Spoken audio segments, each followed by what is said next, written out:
Hello and welcome back to another live stream. Welcome back to the YouTube channel. Ah, Brentford versus West Ham United match preview, people. Yeah, this is my fourth stream of the day, and I've barely ate, so I don't know how long I'm gonna go on for. But big up to everyone that's had me on their channel. Today, big up to Nippon, big up to Mr. B, and big up to Arrest. Big up to Waffle TV for yesterday having me on the channel as well. And yeah, I've done quite a lot of streams recently, coming back from chaotic days in life. So we're going to take the handbrake off a bit. I don't know how long we're going to go on for today, but I'm going to say it's not going to be an hour once again, but appreciate the support as always. We will get back to the grind probably next week. I'm not feeling the greatest, but we'll kick on. I'm going to have to mute my mic every for a couple of seconds now and then because I'm going to cough. I've got a bad cough. So listen, big up to everyone that's going to join. And make sure you like the video as you're coming in. Make sure to subscribe if you're new as well. Social media is GVR Mikes, Twitter, Instagram, and TikTok if you want to follow me. Now, another game where West Ham, it's another tough game for West Ham. Brentford away. We're going to get into everything. Big up to Charlie, bro. Hope you're doing well. But yeah, I tried to get the press conference up, but there seems to be a lot of waffle. What's it called? He said he didn't think he deserved the 5-1 result against Liverpool. Didn't think that we were that bad in that match, however. He didn't show what we have done though. He said we didn't show what we have done. But also said we didn't deserve to lose 5-1, which is interesting. That's a massive game for us tonight. St. James's Park is never an easy ground. Fuck's sake, man. Honestly, I'm not looking forward to this game. I'm not looking forward to Brentford away. I maintain the fact that we're probably going to lose. But it's a must win. Do I expect to lose? Yeah. But would anything other than a win be acceptable? No. Of course it won't. You've got Lopetegui, there's pressure on him. And there was always going to be pressure on whoever was going to take over after David Moyes because of the people of the be careful what you wish for mob. I like how they think that this is going to prove them right when it doesn't correlate to last season. But sure, whatever pays the bills, I guess. But 3 points. We haven't won since the second game week of the season, people. We haven't won since Palace away. And people keep saying, well, you lost against Villa, Chelsea, and Man City. So it's fine. You're allowed to lose those 3 games. Well, hopefully we don't lose against Brentford then. What about Fulham away? Fulham away, we didn't win that either. So we've got to start winning eventually, and excuses are kind of running out. And people are going to run their agendas, of course, but I've kind of grown of a disinterest, if I'm being real. Yeah, 3 points are a necessity. And this is the thing, when I look at the midfield, not the midfield, the game in general, I've really, really lost my interest in this season. I've lost my interest. Because I went through last season, and I wasn't expecting anything this season. But I was expecting to be at least a little bit more fun than this. You know, there's no Europe, so you focus 1 game a week on a training ground.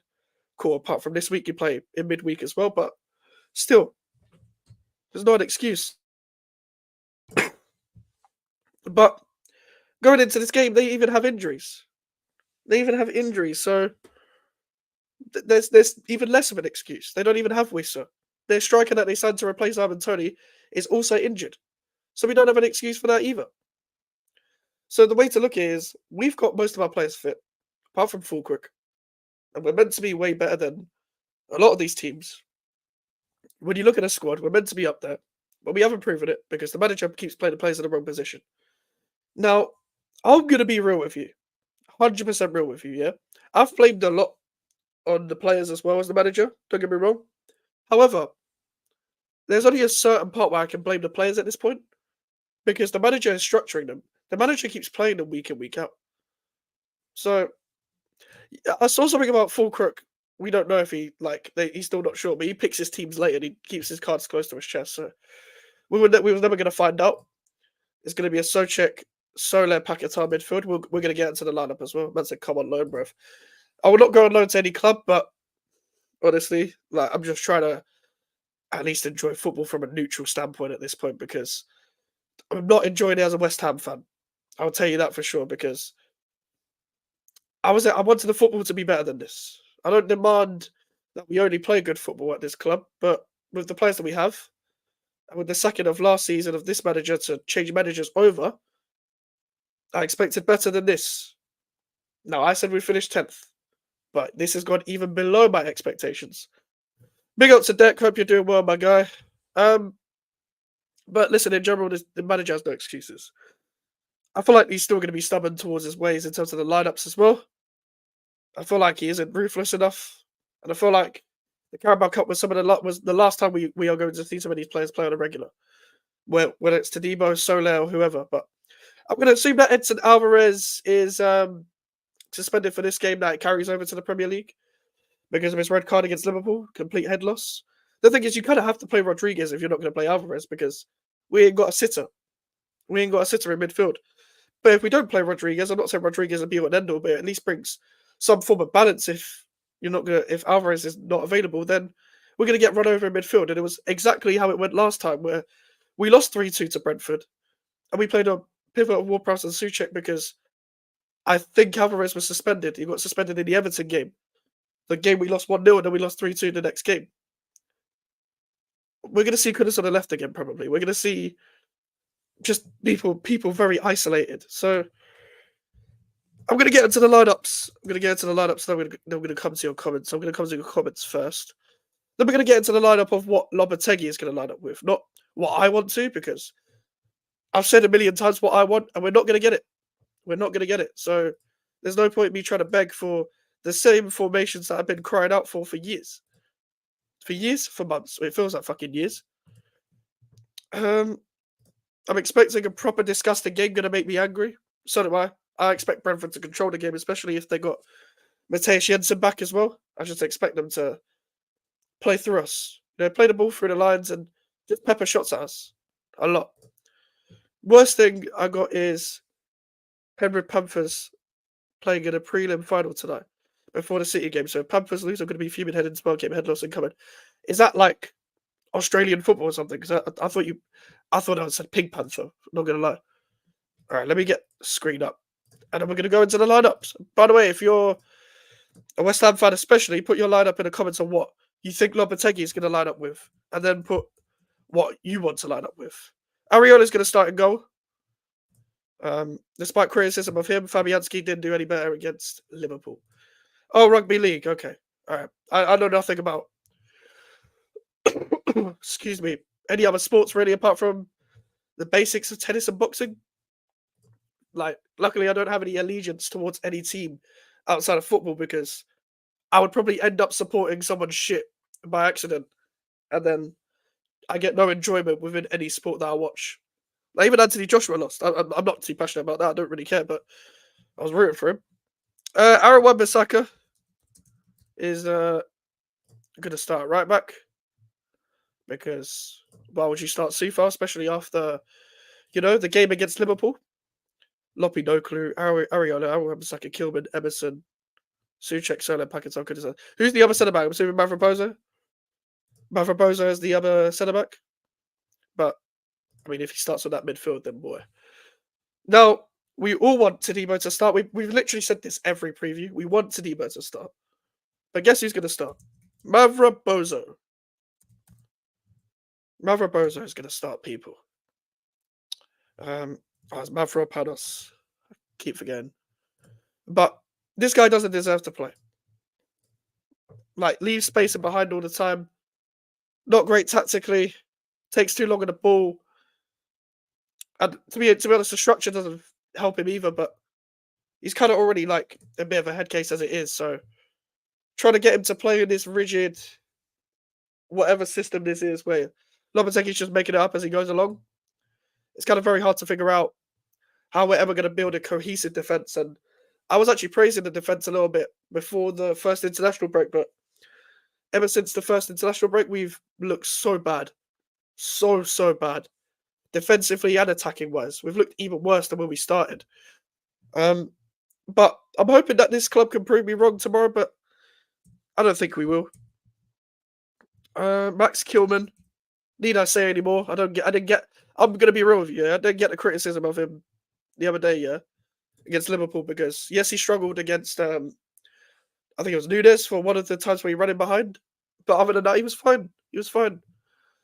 Had some good passes as well, good diagonals. Really helped the defense, in my opinion, in terms of passing. He was probably our best passer on the day because we weren't passing to the midfield. The midfield had nothing. So yeah, yours is Ariola, Aaron Wan-Bissaka, Tadibo, Kilman, Emerson, Soler, Paquetá, Kudus, Somerville, Ings, if Fulkrug, if fit, and Bowen. I mean, fair enough. Fair enough. Paquetá Soler midfield is interesting. I guess we control the game if we actually set up right, but that might be still unbalanced. The problem is, if it was up to me, I probably wouldn't play Paquetá. But just for this game, I do think he does deserve to be dropped. But at the end of the day, what other options do we have? Emerson left back. Need I say anymore? If that dummy plays Kudus left wing, I swear we all know he's going to Fuego.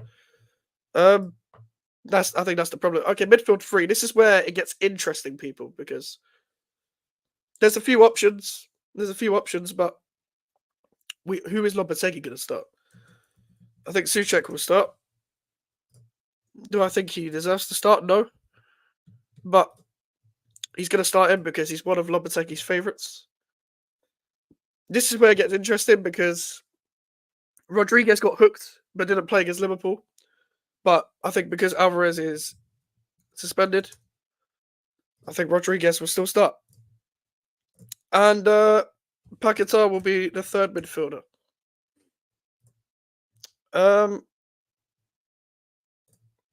think this says it all, really. This is like Paquetá and Souček are pretty much Lopetegui's favourites. And Rodriguez kind of has to start.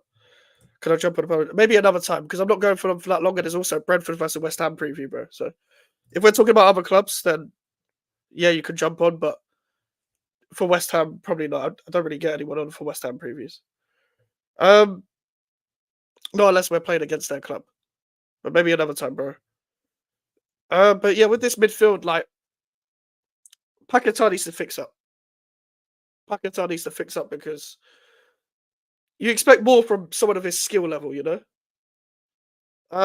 But he's just disappointed in every game. Like I feel like even in parts where he was doing good, he also let himself down on other parts of the game where he was just needlessly giving away the ball. And the problem is he's not getting into the game. He's not creating, and even when he is creating chances, he's just kind of forcing the ball. West London team is close enough. Maybe another time, bro. I wouldn't be against dropping Paquetá for Irving. I wouldn't start Irving for West Ham. Just in general, I don't think. I think Irving's just an okay player. I don't know why he's here, to be honest. Then again, he's better than Souček, but I don't know why Irving is here. Like he's okay. He's okay. He's just a player that's kind of there for bands. I'll be real. He's just there for pure vibes. But this is the thing with our options is that we've got good options all around the pitch. It's just the manager doesn't use them correctly. I don't like the whole revisionism on our squad. All of a sudden, we don't have a good enough squad. No, we don't have a good enough manager to manage the squad. To manage the squad, in my opinion, we're just not effective. We're not effective going forward with all the attacking talent that we have. On the right, hopefully back to his position, Jared Bowen. Yeah, that striker the game against Chelsea. Yeah, it wasn't great. I think we all saw that he wasn't a striker. Yes. Hold on, give me a sec. Against Chelsea, we saw that he was out of his depth as a striker. Yes, I wanted him to start as a striker and then bring Ings on, but that was more for the lack of options rather than me thinking that Bowen was good enough as a striker. I'm very sorry, by the way, guys, because I'm quite ill. Well, not ill, but I haven't ate much. I'm blowing my nose. I'm coughing. So bear with me today, and hopefully we'll be back to normal next week. I don't mind an okay player who has something to prove. I mean, you never know, but I don't know. I don't think he's even going to start. But listen, I rate the mentality for thinking that he can compete for a place at this club because, cool, that's your mentality. But he's an okay player. He's okay. Yo, big up, Mikes. Big up to yourself, Warrior. I missed the last stream, but what are your thoughts on Solar and Tadimo? I just want to see more of them. I just want to see more of them, Warrior. I can't even judge them. I just need to see more. In the Liverpool game, I don't think Soler and Suchek got the ball enough, but that wasn't because of them. That was mainly because we didn't set up correctly, and I think we and I think Alvarez did Suchek and Soler quite dirty. To be fair, I don't think they had the opportunities to pick the ball off the six enough. But every time Alvarez got the ball, he pretty much gave it away. It was very rash with his challenges off the ball, and yeah, that let us down in the end. You can't really be doing that at Anfield. And also, the fullbacks playing Cresswell and Soufal again at Anfield when Liverpool are pressing you, no matter who they have, doesn't exactly help your structure. It doesn't help your structure at all. And there's no one to bounce off. There's no one to combine with. So if you're Somerville or Bowen and you're looking who you're actually going to combine with, it's just long for you because you're just going to leave yourselves isolated. Yeah, honestly, I don't think any of us want Kudus on the left. But I'm rocking to Rush Green and offering it about. Honestly, we might be at that point. I think Antonio's going to start up front because he came on as a sub against Liverpool. And I don't think he's going to start Ings or Bowen up front. So Antonio will start. And unfortunately, I know none of us want this to happen. I don't want this to happen. But Kudus is starting on the left. You know, you're one of your most special players, and special in a good way. The talented players is only allowed to go direct. Only allowed to go on his left foot and go around the outside. Because when he cuts in on his right foot, he doesn't have the worst weak foot in the world. But you're not allowing him to play to his game. His shooting hasn't been great, don't get me wrong. But what is he meant to do? What is he meant to do, you know? I'm so sick on Antonio. I love Antonio. The duality of man. That's the thing. I don't really want Antonio to start week in, week out, but cool. Like, I've offered my say on that for a long time. But would 4-1-4-1 be our best formation with our best 11? Yeah, this is not my lineup. This is not my lineup, Warrior. I want to make that clear. Would 4-1-4-1 be our best formation with our best 11? I'd say so. A variation of 4-1-4-1, 4-3-3. Just variation a bit. Like allow us to press effectively, but also be hard to break down. I think that's the way we need to play. We need to be effective. We can't lose our counter-attacking spark, which we have only really shown against Palace and Man City, but at the same time, we need to be better between the lines. We need to be more brave between the lines as well. It's like we're seeing another West Ham side where we're not allowing the number 6 to come and receive the ball. And I feel like that's more of an instruction. And just like last season, because Edson Alvarez's game is literally coming to receive the ball. And we saw Rodriguez do that in pre-seasons, the Betway Cup game. If we set up the way we did in the Betway Cup, I don't know why we can't get results, but we haven't set up that way since. But yeah, just to clarify, this is what Lopetegui's going to line up with. The reason why I don't do my lineups anymore is because I'm never going to get what I want, and I'm always repeating myself with who I want to start. Because I know who I think our best players are, in my opinion. But we're never going to see it because this manager has other ideas. Very erratic in his decision making.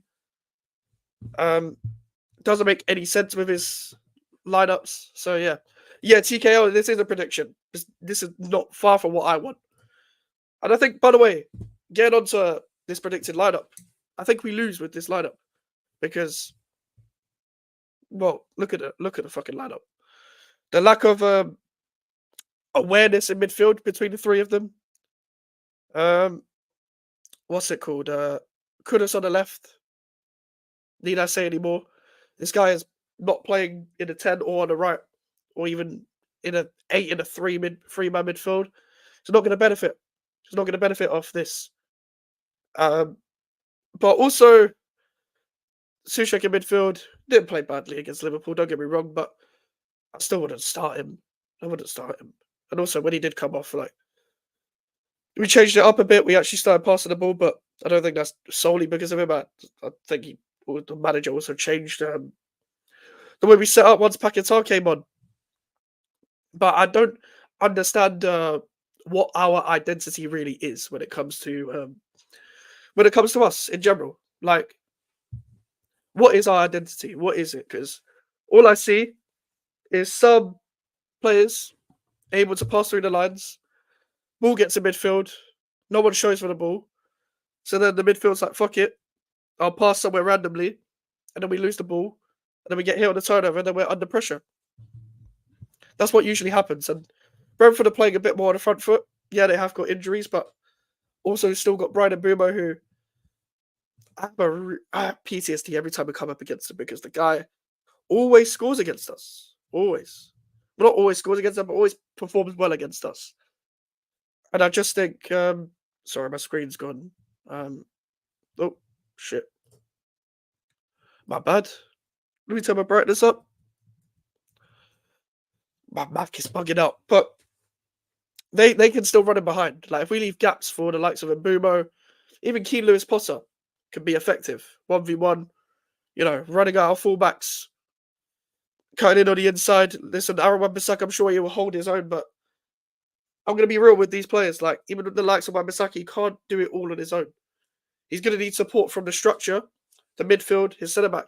The centre-back that's going to play next to him, and a winger. But the structure seems all over the place, whether it's off the ball or on the ball. And you're kind of like, you're meant to have something to prove as this manager. This manager's meant to have something to prove after coming back against Wolves and, kind of failing in a sense where he survived relegation, but he walked out because they didn't back him. They didn't have the money to back him. So he went to us and you've been backed. So prove that you're this sick manager. Unless we find ourselves in a serious relegation battle, this fraud won't get sacked either. Our board are incompetent. I mean, I know Sullivan, Brady are all incompetent. We're going to see if it's down to starting to sack him when he still has power or not. Because he has power with the transfers. I don't know why he wouldn't have power with, what's it called? The managers. But it was said that he did. So this kind of has to fall on him as well as the owner as well. But nothing's going to change until we hire the right manager. But I'm kind of tired. I'm kind of tired of this club where we build all this hope to then come up with nothing in the end. Because we always let ourselves down.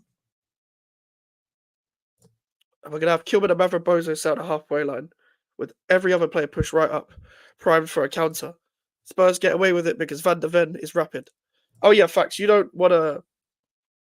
What's it called? You don't want to come up against Van de Ven. Running in behind and stuff. This guy's always recovering when it comes to his pace. But that's the thing, like, they're not helped by the structure, are they? Depends how big the contract they gave him. Sullivan won't pay out a massive contract. Oh yeah, we know that, but we're gonna see we're gonna see what happens in it. I don't know what kind of contract he got. But surely if he loses against Brentford and fails to win against Ipswich, you'd like to think that that's a good reason to sack him because he's only won one game in 8 or some shit. Or was it one game in 7? Is it 7? 7 or 8. If he doesn't beat Brentford and Ipswich. So you'd like to think that, in general, that's a good reason to sack him. But it depends if they are ruthless enough or not. You have to be ruthless.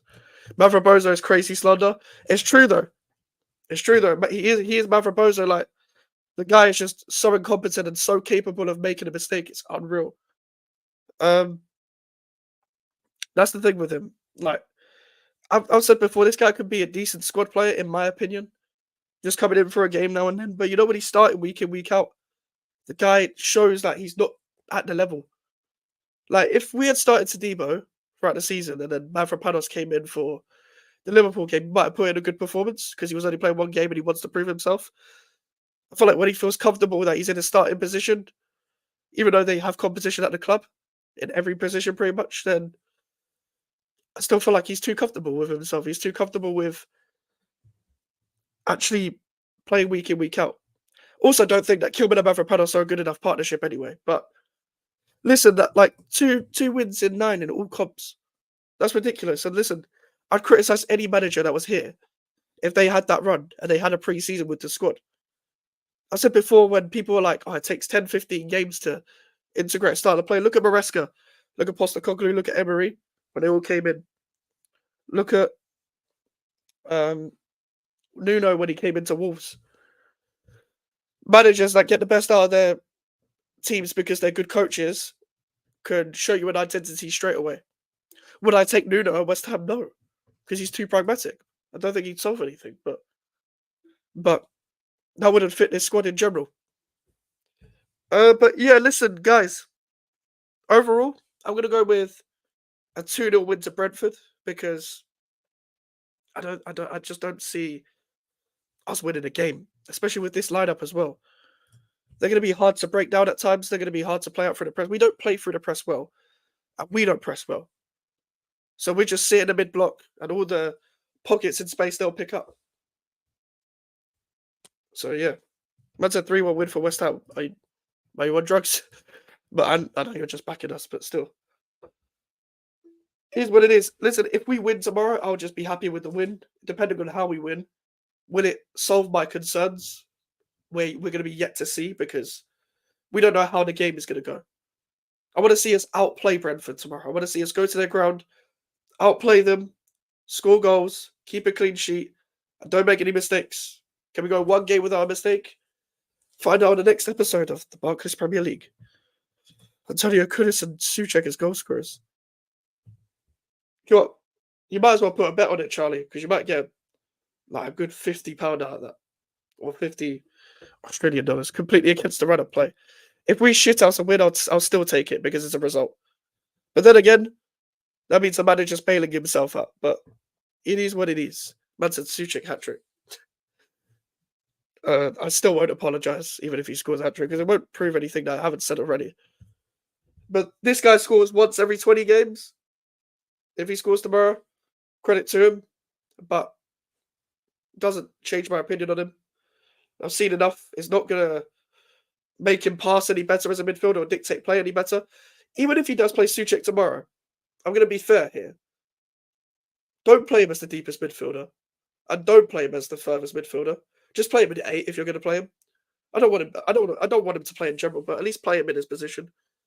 Don't play him as a player that's going to pick up the ball from the centre backs and then just try and dictate play. And don't play him as a second striker. Every time we play him, we just change our style of play. And I feel like we're trying to do some weird nonsense football with the second striker and the main striker, but it hasn't worked so far because we just don't take care of the ball. But listen, I don't know. Exactly, let him go box to box. He has no issue running all day. He covers ground. He may be slow doing it, but he still covers the ground. If he wants to go box to box and then not touch the ball, cool. Let's see if it works. But that's the only way you're actually going to get anything out of him, because that's why we were so good in the lockdown season, because what we did, Declan Rice used to tackle. He used to distribute the ball to the wings. Cresswell and Soufal used to cross it, or Bowen, or whoever was playing on the left, whether it was Fornals. Mainly Fornals. Probably not Ben Rama, can't cross. And then even Souček, Antonio, sometimes Bowen, sometimes Lingard at times, sometimes Fornals. We'd flood the box and we score. Because we're passing the ball quick, getting it down the flanks, knock it in the box, and we score. Now, is that pretty football? No, but it's effective football. It's a shame that the manager at the time wanted to change that. Not in a million years. Not in a million years. But listen, big up to Fornals, but no. But that's the problem. Like, we're not effective anymore. It's not even like last year where we weren't even effective last year. We would score in moments. I don't know how we didn't lose more games. Like, we drew to Sheffield United and Burnley. That was bad enough. The fact that we even drew them games was mad in itself, because it was just crazy. It was just crazy. That's a Project Dele Alli. Now we're getting desperate. Imagine Dele Alli in a West Ham shirt. Oh, I think I'd vomit. We were super clinical at the start of the season. Oh, well, last season. Yeah, I remember, was it Bournemouth, Chelsea, Brighton? Started well.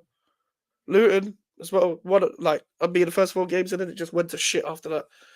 Because we'd have the occasional game against Arsenal, Tottenham, Wolves, Man United in that period of time in December. But we'd have batterings, like even the Brentford away last year. Terrible. Everton at home this year. I mean, last year, terrible. Can't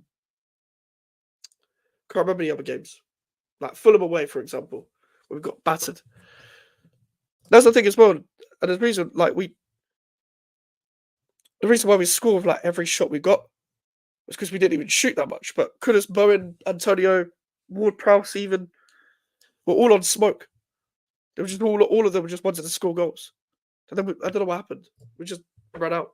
Oh yeah, to be fair, Chelsea also drew with Sheffield United and Burnley. But that says a lot about Pochettino last season, making the same mistakes Moyes did, and actually doing similar things that David Moyes used to do with his lineups as well, playing headless chicken midfielders on the wing, for example. But guys, yeah, we was an actual threat from corners as well, especially in the first half of the season. Okay, guys, I've done 4 streams today, so I'm gonna have to end it here. I'm tired. I'm hungry. And I'm gonna go to bed. It is. Well, I'm gonna eat, then go to bed later. It's 10:30. Thank you for joining. I'm sorry this is so short, but we'll have a longer match reaction tomorrow. I'll try and rest and recover. And hopefully my voice and my nose is much better tomorrow. But make sure to like the video, people. Subscribe if you're new. At GVO Max on Twitter, Instagram, and TikTok. If you want to follow me, at email for any inquiries. Links in the description for everything. And yeah, I'll see you guys later. Goodbye.